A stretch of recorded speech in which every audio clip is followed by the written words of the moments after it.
Well, the Deputy Minister gave us a clear speech on the importance of the alliances with citizens and, of course, on the Greek government achievements. I think we have lots of questions to ask Mrs. Sdoukou. Let's start with this one. How do you envision the transformation of the energy market in Greece over the next decade?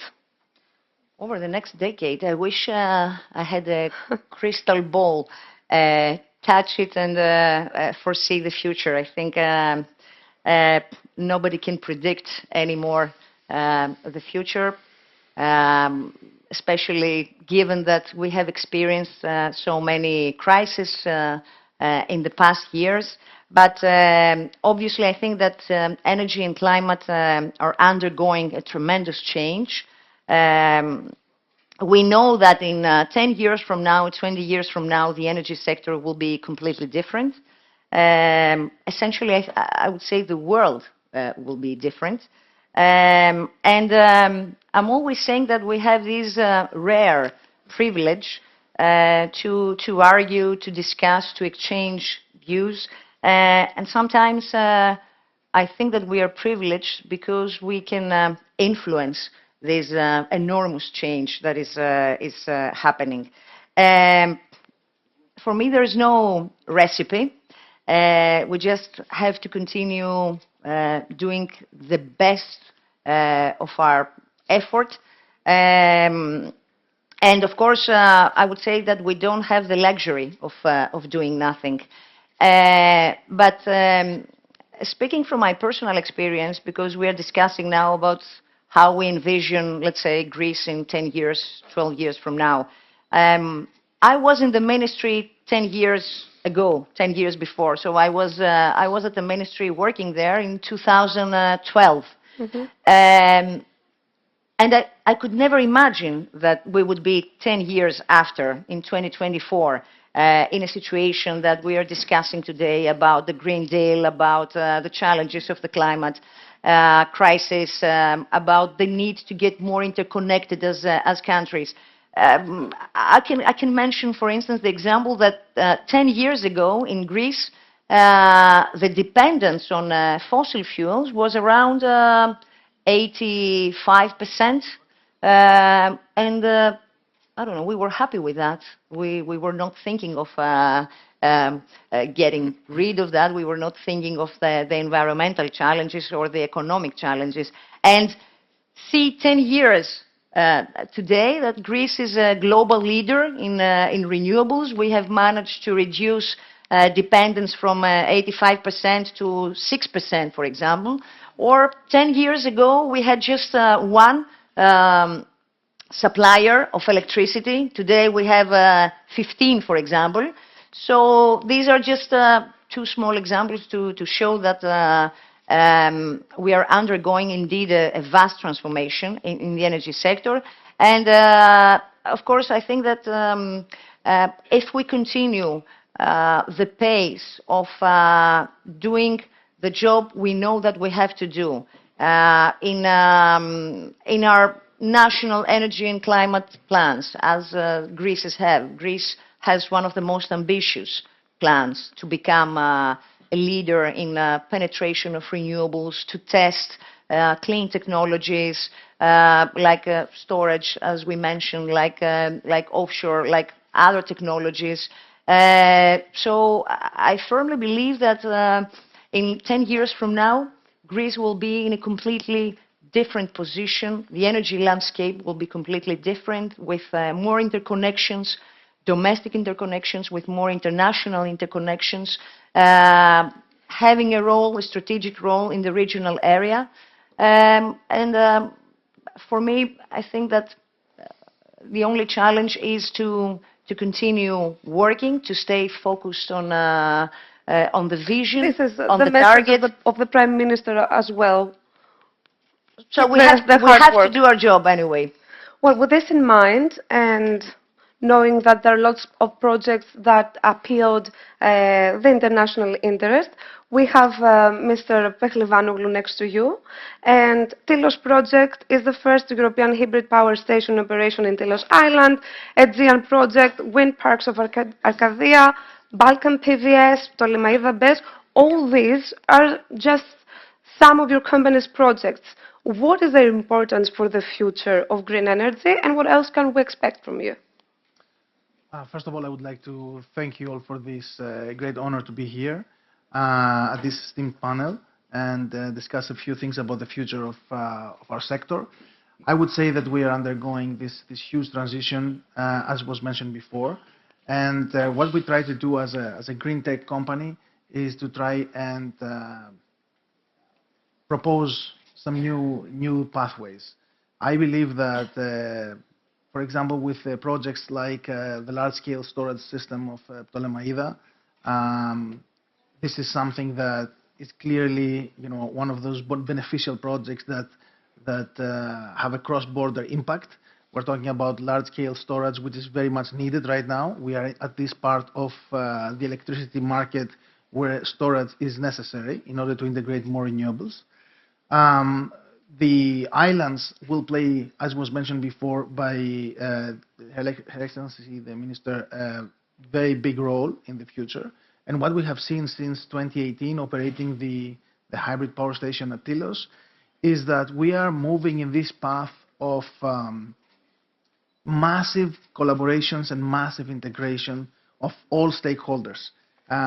We see all the time that we cannot keep the same old paradigm in terms of how we build the energy system. We have to think more of engaging more stakeholders, the citizens, small islands, small stakeholders, businesses, and all that. Last but not least, I would say that for us it's extremely important to be technology agnostic, and I think this is the message for the future. Hydrogen is a good example on that. We are building up the Hydrogen Valley in Crete, where we produce green hydrogen, supply buses, the port, and so on. And we see that we also internally as a company, we have to change mindset. All these years we're thinking about renewables, wind, solar, maybe batteries. Now we have to open up again our internal visions. So I think to sum it up, it's the era of large collaborations, paradigm shifts, and for us the future will be definitely developing in multiple scales. Not anymore only the large scale projects. Yes, those are necessary, but we have to concentrate also on small scale. I think that the word collaboration is a key word for Mr. Machias as well, because long-term PPAs for renewable energy are one of the most modern forms of strategic energy partnerships, including, on the one hand, a producer of renewable electricity, and on the other hand, a corporate buyer or a utility company. What are the most recent trends shaping the landscape for renewable PPAs in Greece and the wider region, and how is Axpo involved in this? Mm-hmm. Yes, of course. We do believe that renewable energy PPAs are an important, very important form of partnership, this time involving private sector entities. But it can have a tangible impact, and it already has started delivering tangible impacts in terms of achieving the goal of energy transition. Here we are talking about a developer or a generator that is looking to invest into a new project but needs to have stability of its future revenues, predictability, so that they can raise the financing needed to construct a new asset, quite importantly, without any support from the state or any additional economic burden on consumers. And on the other hand, you have a utility company or a final consumer that is looking for long-term, stable, affordable electricity, and quite importantly, electricity that meets the environmental credentials. It is green, and it contributes to the path towards a zero-carbon society. So we already see some tangible impact of this in the wider region and in Greece. I think it's fair to say that we have had unprecedented interest over the past 3 years or so, not only from Greek corporate groups, but also from international groups that are looking to develop projects in Greece or a presence in Greece. Lots of contracts have been signed for the delivery of renewable electricity for long periods, between 10 and 15 years. Lots of new projects have been financed. And all of those projects are starting now to materialize, and soon they will be an integral part of the Greek energy system.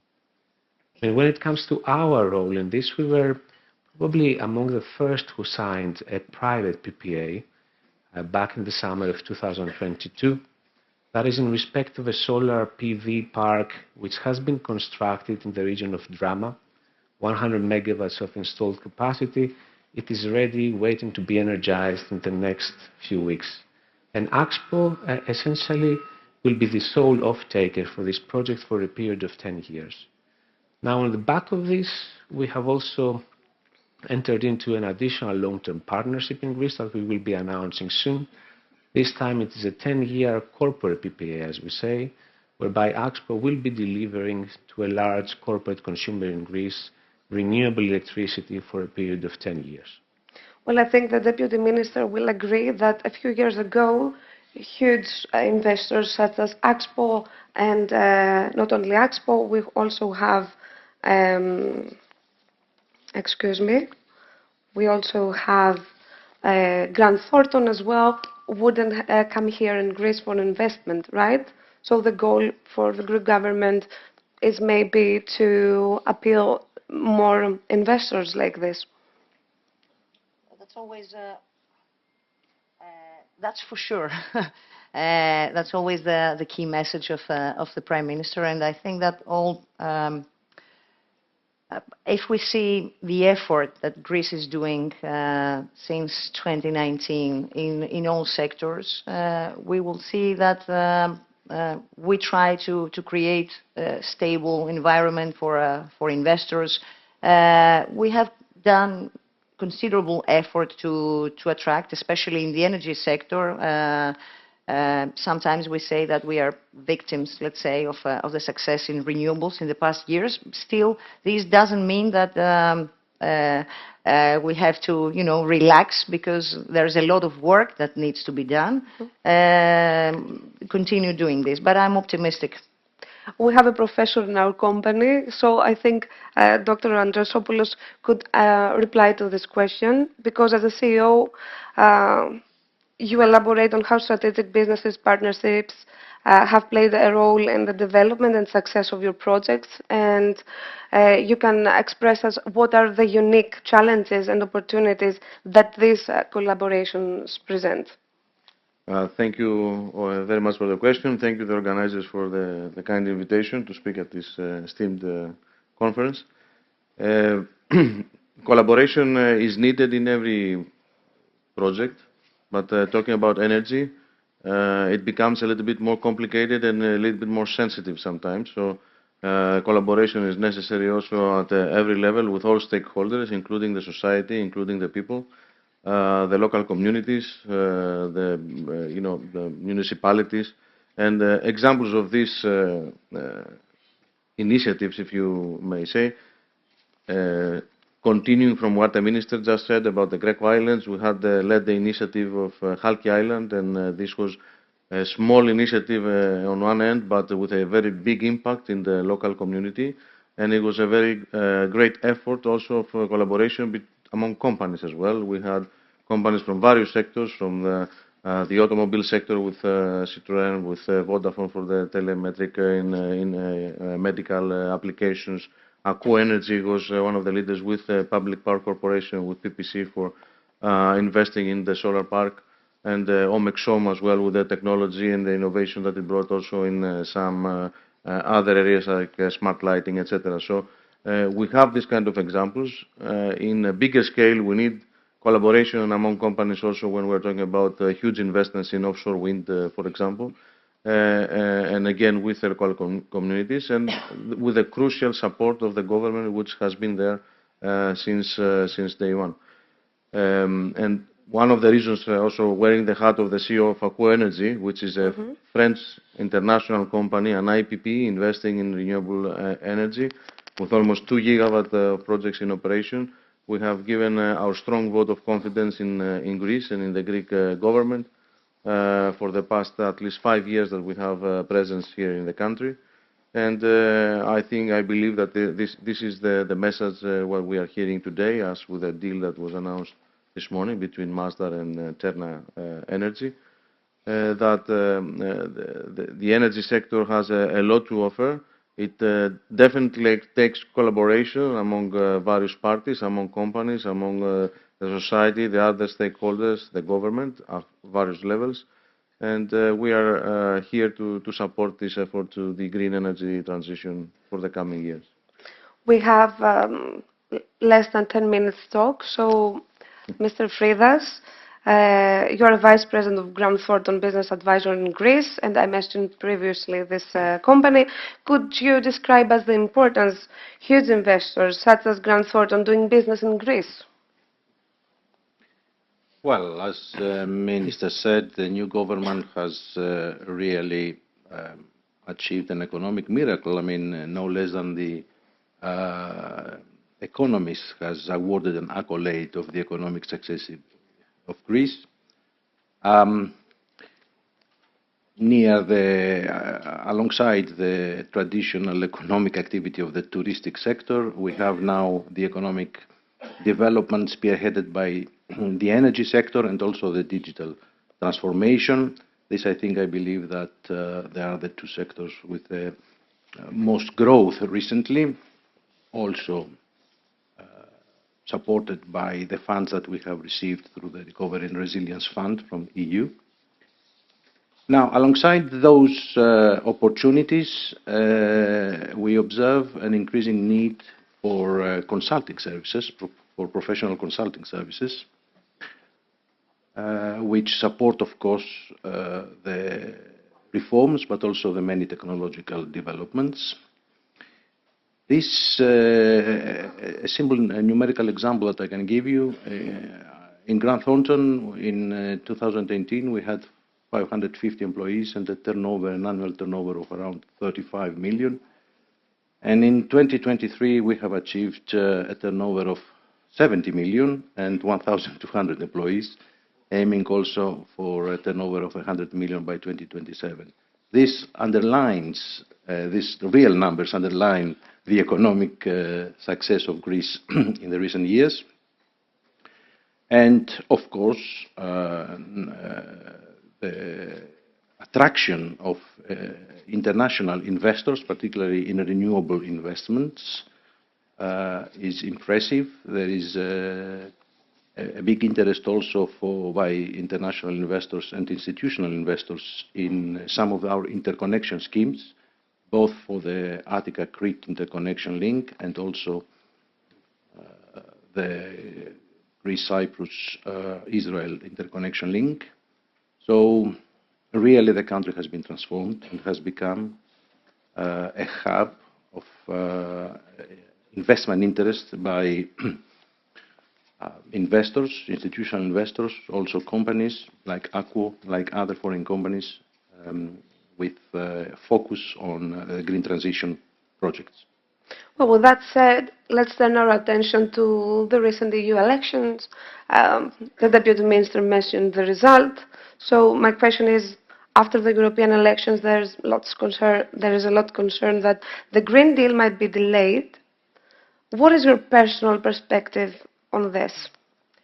Thank you for the interesting question. I understand. It's a hot topic, this one. Everybody, yes, has some concerns, let's say, about the outcome of the EU elections and whether we will slow down the progress of a Green Deal. But first, let's not forget that the mainstream political parties, if I can call them like this, still have the majority at the European Parliament. So I don't expect to see a tremendous shift to the priorities. Answering to your question, I don't believe that this election will change the urgent need to meet the climate crisis, because floods, heat waves, I don't know, droughts still exist outside there. And this is also what European citizens say. I was seeing a survey that was conducted after European elections by Euronews, I don't remember, and they were asking what for you is as a priority in Europe? And the answer was, again, the climate issues, the threat, and how we will be more resilient towards addressing it.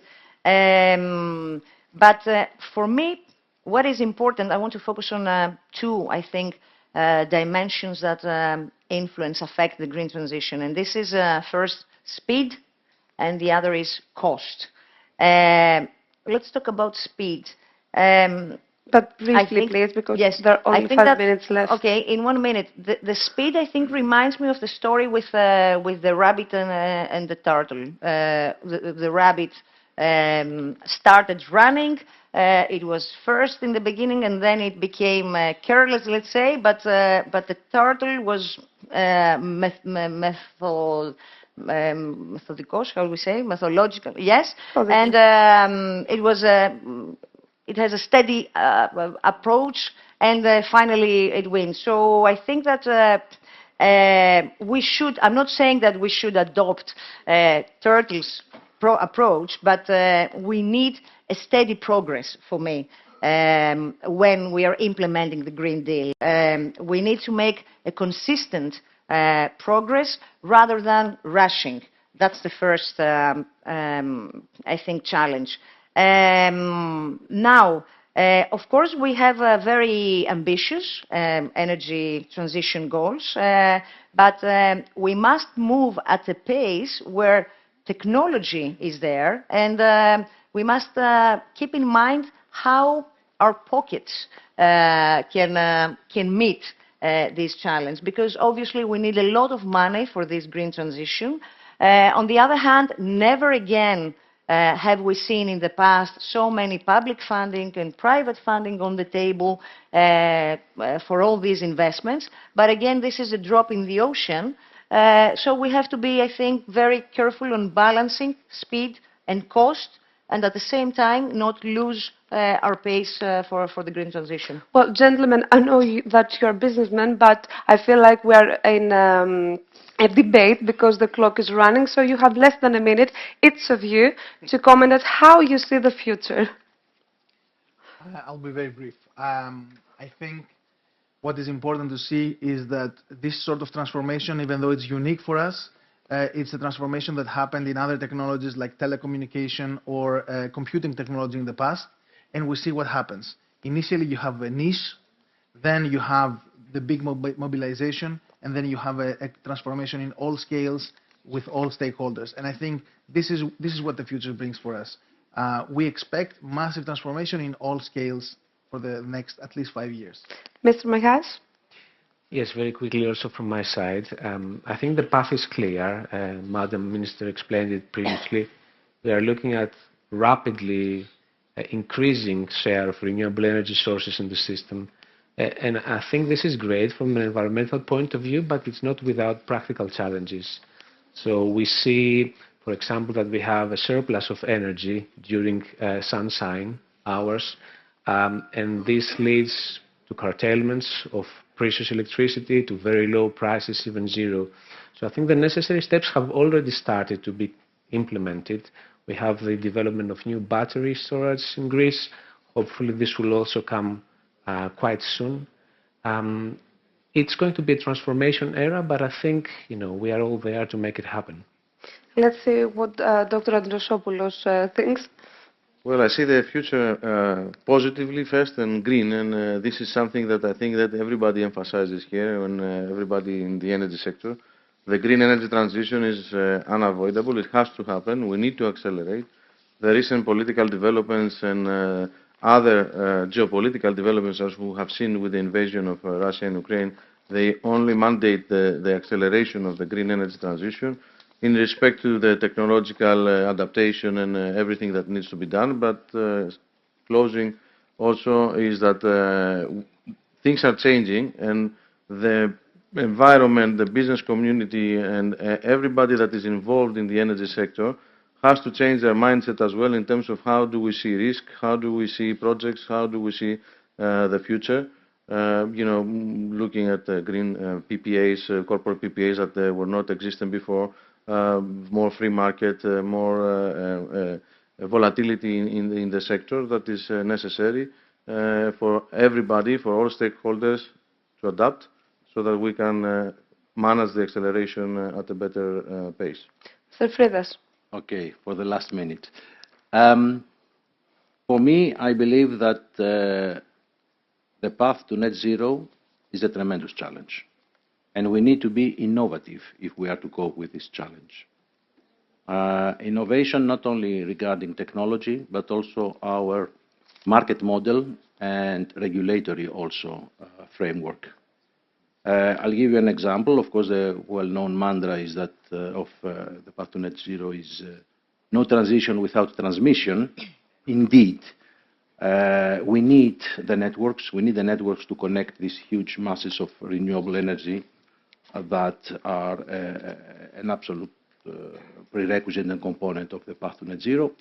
But this is at a tremendous cost. We need to be innovative. We need to give incentives to the network operators to harness embedded flexibility in the system. And the current regulatory framework we have and the market model have, I believe, run their cycle, and we need to innovate for the challenges of going to a net zero system. Well, in conclusion, let's remember that the future in energy in our country is very promising and the best are yet to come. Thank you all for this insightful conversation.